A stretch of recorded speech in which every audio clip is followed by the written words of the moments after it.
Doctor Tariq فضل چودھری صاحب، پاکستان کا role, اس کے اوپر آپ سے جاننا چاہوں گا۔ جنیوا میں پہلے 19 کو کانفرنس تھی، ابھی تازہ ترین اپڈیٹ یہ چل رہا ہے کہ سوئٹزرلینڈ میں کسی اور مقام کے اوپر، وسطی شاید سوئٹزرلینڈ میں کسی جگہ کے اوپر اب یہ کانفرنس ہونے جا رہی ہے، جس میں ایم او یو کے اوپر دستخط ہوں گے اور ممکنہ طور پر اس کا ٹیکسٹ بھی ریلیز کیا جائے گا۔ پاکستان کا role, field marshal, prime minister, deputy prime minister. بسم اللہ الرحمن الرحیم۔ ملک صاحب، جب سے سارا تنازع شروع ہوا ہے ایران اور امریکہ کی جنگ، اور اس میں اسرائیل نے بھی جو ہے وہ بڑا ہی ایک مکروہ کردار ادا کیا ہے، اس میں آپ دیکھیں تو پاکستان نے شروع سے یہ کوشش کی ہے کہ ایک تو اس خطے میں امن جو ہے اسے برقرار رکھا جائے، اسے بحال رکھا جائے، اور دوسرا یہ کہ جو اس خطے میں موجود مسلمان ممالک کے اندر جو ایک تناؤ کی کیفیت پیدا ہو گئی تھی اسے کم سے کم کیا جائے، اور اللہ کا شکر ہے اس میں پاکستان خاصی حد تک کامیاب رہا۔ اور اس کے بعد جو دوسری پاکستان کی کامیابی میں سمجھتا ہوں وہ یہ تھی کہ امریکہ اور ایران کے درمیان جب ہم نے ثالثی کی کوششوں کا آغاز کیا تو ہم نے جو اپیل کی پریزیڈنٹ ٹرمپ سے وہ جنگ بندی کی کہ فائر بندی ہو تاکہ امن کی جو کوششیں ہیں یا بات چیت کا راستہ جو ہے اسے کھولا جا سکے۔ اور پریزیڈنٹ ٹرمپ نے ان ہماری کوششوں کو، جس میں پرائم منسٹر شہباز شریف صاحب اور فیلڈ مارشل سید عاصم منیر، جن کا بار بار وہ نام لے کے بھی کہتے رہے، ان کی اپیل پہ، ان کی درخواست پہ پریزیڈنٹ ٹرمپ نے وہ جنگ بندی کی، اور اس کے بعد اس میں اگر آپ یہ کہیں کہ ایکسٹینشن بھی ہوتی رہی تو وہ بھی ہماری درخواست کے اوپر اور وہی ہماری کوششوں سے اللہ کا شکر ہے جو ثالثی کا کردار پاکستان ادا کرتا رہا اس میں ایکسٹینشن بھی ہوتی رہی، اور آج اس کے تسلسل کے نتیجے میں آج معاملات یہاں پہنچے ہیں کہ جمعے کو وہ ایم او یو جو ہے وہ سائن ہونے جا رہا ہے، جس کا آپ نے فرمایا کہ اس کے تمام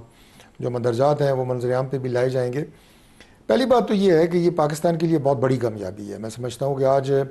ہر پاکستانی، چاہے وہ پاکستان کے اندر بیٹھا ہے، پاکستان کے باہر ہے، آج اس کا سر فخر سے بلند ہے کہ پوری دنیا میں پاکستان آج ایک دا موسٹ ریلیونٹ کنٹری کے طور کے اوپر سامنے آیا ہے، اور وہ ملک جس میں آپ یہ کہیں کہ یہ جنگ جو اگر پھیل جاتی تو یہ تیسری عالمی جنگ بننے سے اس کو کوئی نہیں روک سکتا تھا۔ اور اس میں پرائم منسٹر نے بھی کل اپنی اسپیچ میں اسمبلی میں فیلڈ مارشل صاحب کی مسلسل کوششوں، یعنی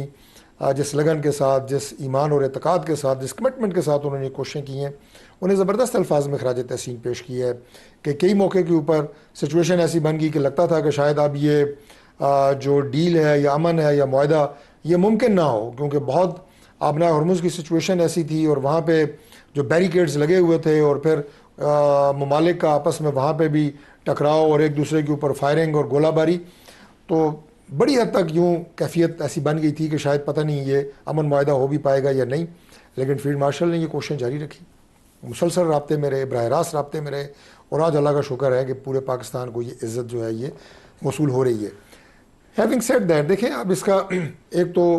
پوری دنیا کے اوپر اس کا بہت بڑا امپیکٹ ہے، ہر ملک جو ہے وہ اس سے متاثر تھا، اس جنگ سے کسی نہ کسی حوالے سے ہر ملک جو ہے اس میں ڈسٹربنس تھی،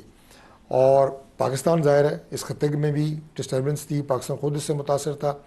تو اگر یہ ایران کے ساتھ جو آپ نے بات کی ہے کہ یہ راستہ کھل جاتا ہے، ایران کی ٹریڈ کا راستہ کھل جاتا ہے، سینکشنز ممکنہ طور پہ جو کہ ہونے جا رہی ہیں یہ ختم ہو جاتی ہیں، تو میں سمجھتا ہوں کہ اس پورے ریجن میں پاکستان سب سے بڑا بینیفیشری ہوگا۔ ایران کے ساتھ اگر ہم براہ راست ٹریڈ کر سکیں گے، چاہے وہ ایران خود سب سے بڑا بینیفیشری ہوگا، اور ایران کے ساتھ پاکستان جو ہے نیبرنگ کنٹری ہے، ہماری جی ٹریڈ کھل جائے گی، آئل اینڈ ٹریڈ کھل گیس لے جائے سکیں گی، گے۔ ہمارے آئل اینڈ گیس کے معاملات کھل جائیں گے، اور بہت ساری ان کی اور ایسی مصنوعات ہیں جو پاکستان میں میں سمجھتا ہوں کہ بڑی ارزاں قیمت کے اوپر یہاں پہ آئیں گی، اور ہمارے بہت زیادہ ایشوز جو ہیں وہ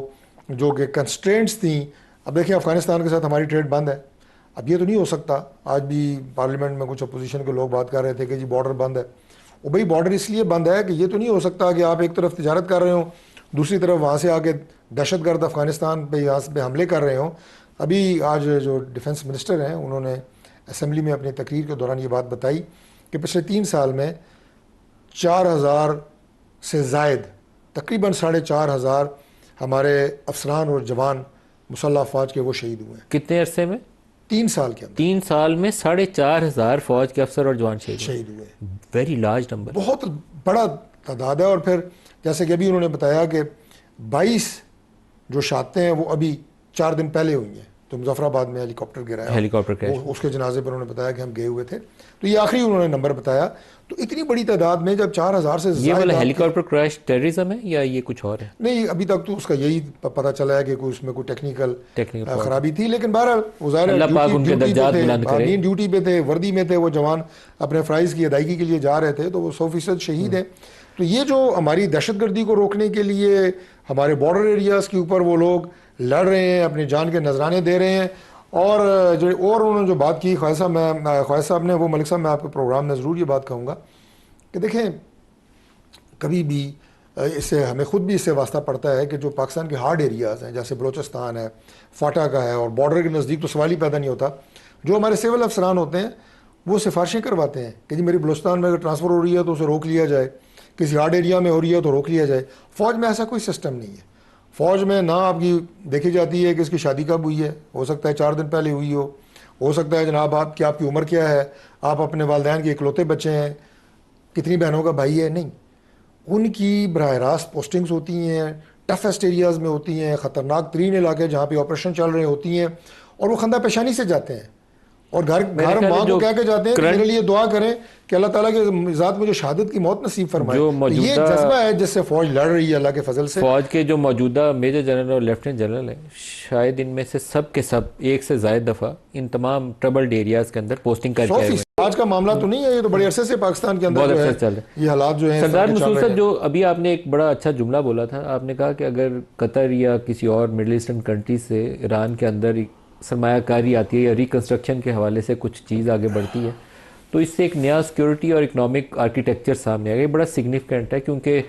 یہ سیز فائر کے بعد اور امریکہ ایران کی پرماننٹ جنگ بندی کے بعد ایک نیا پورے خطے کی صورتحال ہمارے سامنے آنی ہے، جہاں ایک طرف اسرائیل کھڑا ہوگا اور وہ راستے ڈھونڈ رہا ہوگا کہ کس طریقے سے نیا کیاس پیدا کرے، افراتفری پیدا کرے، اور دوسرا ایک بلاک ہوگا جو عرب کنٹریز جن کا لیک آف ٹرسٹ رہا ہمیشہ سے، بہت بڑا ٹرسٹ ڈیفیسٹ تھا سعودی عرب اور ایران کے درمیان، قطر اور ایران کے درمیان، یو اے ای اور ایران کے درمیان. اس حوالے سے آپ سوچتے ہیں کہ کچھ چیزیں نئی آگے بڑھ سکتی ہیں، کچھ نئے پیرامیٹرز آئیں گے، کچھ نئی الائنمنٹس آئیں گی؟ دیکھیے،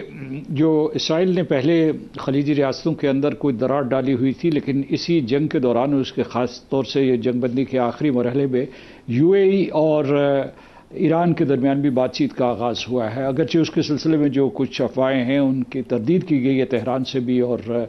ابوظہبی سے بھی، لیکن ان کے رابطے ہوئے ہیں. اور دوسرے جو ہے پوری کی پوری خلیجی ریاستوں کو یہ احساس ہو گیا ہے کہ اگر صرف وہ امریکہ کے اوپر انحصار کرتے رہیں گے یا اس کے علاوہ جو ہے یہ اسرائیل یہاں درمیان میں موجود ہوگا، ابراہیم اکارڈز کا تقاضا کرے گا، پیلسٹینین سٹیٹ سے دستبردار ہونے کا مطالبہ کرے گا، تو اور پھر جو ہے ایران کو ایک ہوے کے طور پر پیش کرے گا کہ اگر وہ موجود ہے کہ یہ آپ کے لیے جو ایگزسٹنشل تھریٹ ہے، تو پھر جو ہے اس خطے میں کبھی امن و سکون نہیں ہو سکتا. جس طریقے سے آپ سمجھتے تھے کہ خلیجی ریاستیں جو ہے امن اور خوشحالی کا گہوارہ ہیں، سرمایہ کاری کے لیے بہت بڑی ہب ہے، تو وہ خواب پورا نہیں ہوگا. لہٰذا ایک نئی ریئلائزیشن ہوئی ہے کہ ایک جس کو میں نے کہا تھا کہ ایک سیکیورٹی آرکیٹیکچر جس میں ایران شامل ہو اور اس کی انڈر پننگز جو ہوں گی وہ اکنامک ہوں گی. میں اس میں تھوڑا سا یہ اضافہ کروں کہ اس پاکستان کا بہر صورت اس میں ایک مرکزی کردار رہے گا. میں 3 عناصر کی بات کرنا چاہتا ہوں جس کی وجہ سے پاکستان کو یہ رتبہ ملا، اور میں پھر دوبارہ اس بات سے بھی جڑوں گا جو آپ نے یہ نقطہ اٹھایا ہے. وہ یہ ہے کہ اگر 3 عناصر نہ ہوتے تو پاکستان اس قسم کی کامیابی نہ حاصل کر سکتا. ایک جو فیلڈ مارشل عاصم منیر اور وزیر اعظم شہباز شریف کی پریزیڈنٹ ٹرمپ کے ساتھ انٹرپرسنل کیمسٹری جو اسٹیبلش ہو گئی تھی، اعتماد ہو گیا تھا. دوسرا یہ تھا کہ ایران کا پاکستان کے اوپر اعتماد، اور پاکستان کا تیسرا عنصر یہ تھا کہ ایران اور خلیجی ریاستوں کے درمیان جو ایک بیلنسنگ ایکٹ کا مظاہرہ کیا ہے پاکستان نے. مشکل ترین مراحل تھے، مشکل ترین امتحانات تھے، پاکستان اس میں کامیاب رہا. لیکن جو نئے اکنامک آرکیٹیکچر کا میں بات کر رہا ہوں اس میں ایک پاکستان پیوٹ کے طور پر بھی کام کر سکتا ہے. میں ابھی آپ کو بتاتا ہوں کہ اس جنگ کے دوران اور جنگ بندی کے دوران کوئی ایک نئی راہداری بھی قائم ہوئی ہے، یعنی پورٹ کراچی، پورٹ قاسم اور گوادر پورٹ جو ہے یہاں سے ترسیلات گئی ہیں ایران کی طرف. اور اس کو ہم قائم کر سکتے ہیں، کنسالیڈیٹ کر سکتے ہیں۔ دوسرا یہ ہے کہ جو ایران سے ابھی جو شرائط اگر ایران کے اوپر نرم ہوتی ہیں، معاشی پابندیاں کم ہوتی ہیں، تو دو چیزیں فوری طور پر کی جا سکتی ہیں۔ وہاں سے ہم بجلی اور تیل لے سکتے ہیں جو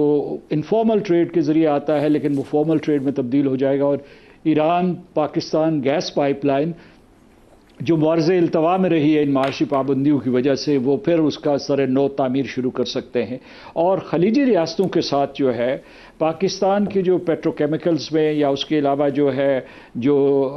نئی ٹیکنالوجیز کے میدان میں ایک تعاون ہو سکتا ہے۔ تو میں یہ سمجھتا ہوں کہ پاکستان جس میں سیکیورٹی آرکیٹیکچر کا میں ذکر کر رہا تھا اس سے باہر نہیں ہوگا، بلکہ اس کا دائرہ اختیار جو ہے وہ پورے کے پورے مغربی ایشیا پہ محیط ہو سکتا ہے، لیکن اس کا جو نقطہ ہوگا، جو پیوٹ ہوگا، وہ یہی خلیجی ریاستیں ہوں گی، پاکستان ہوگا اور ایران ہوگا۔